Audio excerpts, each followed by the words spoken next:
Bonjour à tous, c'est Jean-Luc Roux sur sa chaîne YouTube. Aujourd'hui, nous allons parler des Pays-Bas avec la formation sur hélicoptères CH-47 et AH-64. Le département d'État a pris la décision d'autoriser une éventuelle vente militaire étrangère au gouvernement des Pays-Bas d'équipements de formation pour les hélicoptères CH-47 et AH-64 et d'équipements connexes pour un coût estimé à 305 millions de dollars. L'Agence de coopération pour la sécurité et la défense a délivré aujourd'hui la certification requise pour informer le Congrès de cette éventuelle vente. Le gouvernement des Pays-Bas a demandé l'achat d'une formation pour soutenir sa flotte d'hélicoptères CH-47 et AH-64. Cette formation comprend des munitions d'entraînement, des articles de classe 1 à 6 et 8 à 10 de l'armée de terre, des équipements informatiques, des composants terrestres, des pièces et accessoires, un soutien aux services liés au commandement de gestion des installations IMCOM, une assistance au personnel du gouvernement américain et des sous-traitants, un soutien aux contrats de services divers et d'autres éléments connexes de soutien logistique et de programme. Le coût estimé à 305 millions de dollars. Cette vente proposée soutiendra des objectifs de politique étrangère et de sécurité nationale des États-Unis en améliorant la sécurité d'un allié de l'OTAN qui est une force de stabilité politique et de progrès économique en Europe.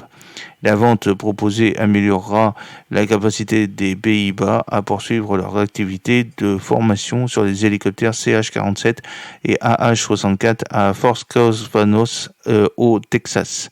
Fort Cavanos, qui accueille du personnel et du matériel du 302e escadron de l'armée de l'air royale néerlandaise. Cette formation comprend l'exercice américain Falcon, qui sert d'événement de certification pour les unités et le personnel militaire néerlandais à déployer à l'étranger qui soutiennent souvent les opérations de la coalition dirigée par les États-Unis. La vente proposée de cet équipement et de ce soutien ne modifiera pas l'équilibre militaire fondamental dans la région. Aucun entrepreneur principal n'est associé à cette vente proposée. Aucun accord de compensation n'est connu et n'est proposé dans le cadre de cette vente potentielle. La mise en œuvre de cette vente proposée ne nécessitera pas d'affectation de représentants supplémentaires du gouvernement américain ou d'entrepreneurs aux Pays-Bas. Cette vente proposée n'aura aucun impact négatif sur la préparation de la défense américaine.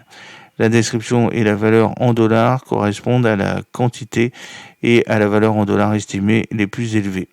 La valeur réelle en dollars sera inférieure en fonction des exigences finales, de l'autorisation budgétaire et des contrats de vente signés le cas échéant. Toutes les questions concernant cette proposition de vente militaire à l'étranger doivent être adressées au Bureau des affaires politiques et militaires du département d'État, Bureau des affaires publiques et du Congrès. pm-cpa@state.gouv. J'espère que cette petite vidéo vous a plu. N'oubliez pas de cliquer sur le pouce pour la promouvoir, de vous abonner si ce n'est pas encore fait et de partager cette vidéo sur vos réseaux sociaux. À très bientôt, fidèlement, Jean-Luc Roux.